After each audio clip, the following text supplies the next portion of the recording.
নমস্কার, আমি ডক্টর সত্যশ্রী ঘোষ। আজকে আমি একটা বিষয় নিয়ে আলোচনা করব। আমরা প্রত্যেকেই এখন লিভার ফাংশন টেস্ট করাই, তো সেখানে কোলেস্টেরল লেভেল আমরা সব সাধারণত মানে বেড়ে গেলে এইচডিএল, এলডিএল, ভিএলডিএল এগুলো বেড়ে গেলে আমরা খুবই চিন্তায় পড়ে যাই, আরে আমাদের তো কোনো সমস্যা হচ্ছে না। তো তো আমি আজকে একটা জিনিস নিয়ে আলোচনা করব। আপনারা কি জানেন আমাদের যে এইচডিএল আছে সেটাকে আমরা গুড কোলেস্টেরল বলি। তো কেন গুড কোলেস্টেরল বলুন তো, এটার ফাংশনটা হলো একটা স্ক্যাভেঞ্জার্সের মতো। মানে এটা আমাদের যে এক্সেস কোলেস্টেরল আছে টিস্যু থেকে, আর সেটা বা আমাদের আর্টারি থেকে, সেটা আমাদের লিভারে পাঠিয়ে দেয় এলিমিনেশনের জন্য। এটাকে আমরা বলি এক কথায় মানে রিভার্স কোলেস্টেরল ট্রান্সপোর্ট। তো এটার জন্য কি হয় বলুন তো, আমাদের শরীরে যে ধরুন অ্যাথেরোস্ক্লেরোসিস বা হার্ট ডিজিজের রিস্কগুলো থাকে, সেই রিস্কগুলো কিন্তু আমাদের এই এইচডিএল কোলেস্টেরলটা কমিয়ে দেয়। তো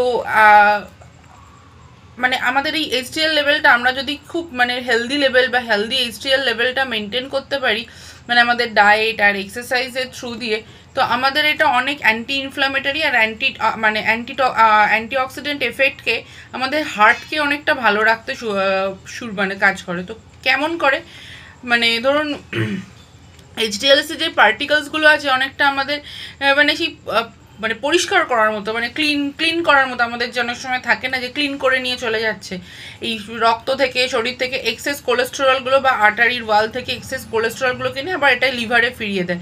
এবার কি করে, লিভার এটাকে এক্সক্রিশন করে, মানে আমাদের যে এসেন্সিয়াল কিছু কম্পাউন্ড তৈরি করে শরীর থেকে এলিমিনেট করে দেয়।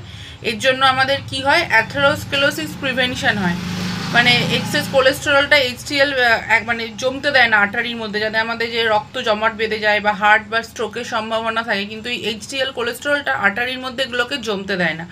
তো না জমতে দেওয়ার জন্য যে অনেক সময় স্ট্রোক হয়ে যায়, রক্ত প্লেক জমে যায় ডেঞ্জারাস প্লেক থেকে, সেগুলো থেকে কিন্তু প্রিভেন্ট করে। আর আগেই বললাম এটা একটা খুব অ্যান্টি ইনফ্ল্যামেটারি এফেক্ট থাকে, মানে এইচডিএল লেভেলটা একটা প্রোটেক্টিভ মেকানিজম থাকে, এটা আমাদের ইনফ্লামেশন বা যে কোনো অক্সিডেশন থেকে মানে এগুলো হতে দেয় না। সেটাও কিন্তু আমাদের অ্যাথেরোস্ক্লেরোসিস বা যে কোনো হার্ট ডিজিজের হার্ট থেকে বাঁচায়। তো কি করব যাতে মানে যেগুলো কি ফ্যাক্টরস আছে যেগুলো আমাদের ইনফ্লুয়েন্স করে, যেমন লাইফস্টাইল, রেগুলার এক্সারসাইজ আর ডায়েট রিচ ফুড, মানে হেলদি ফুড, এগুলো আমাদের খুব ভালো করে যে এইচডিএল লেভেলকে বাড়াতে। একটা তো ধরুন স্মোকিং বা কোনো ইনঅ্যাক্টিভিটি থাকা, এগুলোকে প্রিভেন্ট করতে হবে। আর কি বলবো, আর ধরুন এটা তো আমাদের স্ট্রোককে কমায়, তাই জন্য আমাদের ডায়েটটাকে সেই মতো মেনটেন করে চলতে হবে। তাই খুব সংক্ষেপে বললাম কেন করে। সবাই ভালো থাকুন, সুস্থ থাকুন।